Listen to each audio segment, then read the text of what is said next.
हरसूद नाट्य क्लब का 2 दिवसीय आयोजन संपन्न।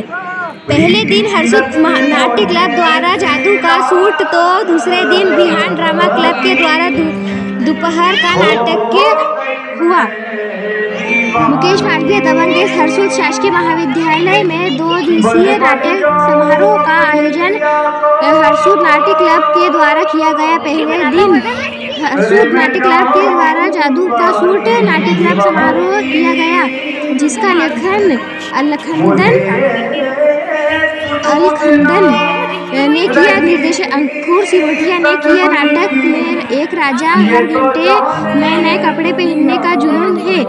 एक रोज उसके राज्य में 3 ठग आते हैं और उसकी कमजोरी का फायदा उठाते हैं। उसके लिए एक जादू का सूट सिलकर देने का प्रस्ताव रखते हैं। ठग इस जादू के सूट की खासियत बताते हुए कहते हैं कि जब राजा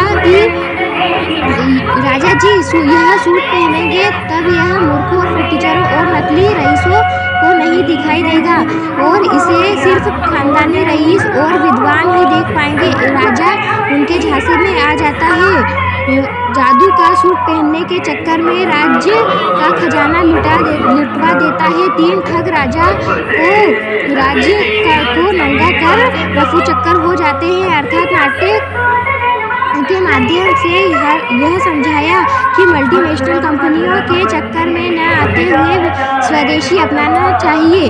दूसरे दिन बिहान ड्रामा वर्कर्स भोपाल की प्रस्तुति में दोपहर नाटक का मंचन किया गया। बिगुल और कप्तान 2 लड़के हैं जो स्कूल से छुट्टी मारकर भागते हैं। कप्तान ऐसा लड़का है जो कक्षा 5वीं में 2 बार फेल हो जाता है।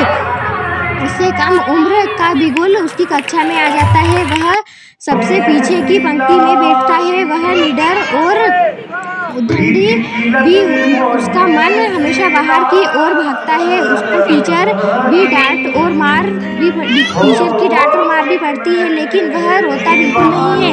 बिगुल इसी वजह से उसे कप्तान का हीरो बुलाता है। बिगुल नदी देखना चाहता था। कप्तान उसे खेतों, टीलों, मंदिरों और कब्रिस्तान के रास्ते से नदी तक ले जाता है। बिगुल के सामने अब एक नदी है जो पहली बार देखी है। धीमे धीमे बहती गुनगुनाती हवा के संग खेलती नदी। वह मंत्र मुग्ध सा खड़ा उसे देखता रहता है। तभी कप्तान नदी में कूद जाता है और बिगुल उसे पुकारता रहता है जैसे वह खुद को ही पुकार रहा हो। यह कहानी बचपन और किशोरावस्था की मन की स्थितियों को रोचक अनुभव को दिखाती है। पहले दिन कार्यक्रम का शुभारंभ जिला पंचायत उपाध्यक्ष दिव्यजीत शाह ने किया। दूसरे दिन जनभागीदारी समिति अध्यक्ष अश्विन शर्मा ने किया। आयोजन में एसडीएम पुरुषोत्तम कुमार, तहसीलदार, एसडीओपी सहित 500 से ज्यादा गणमान्य नागरिक उपस्थित थे।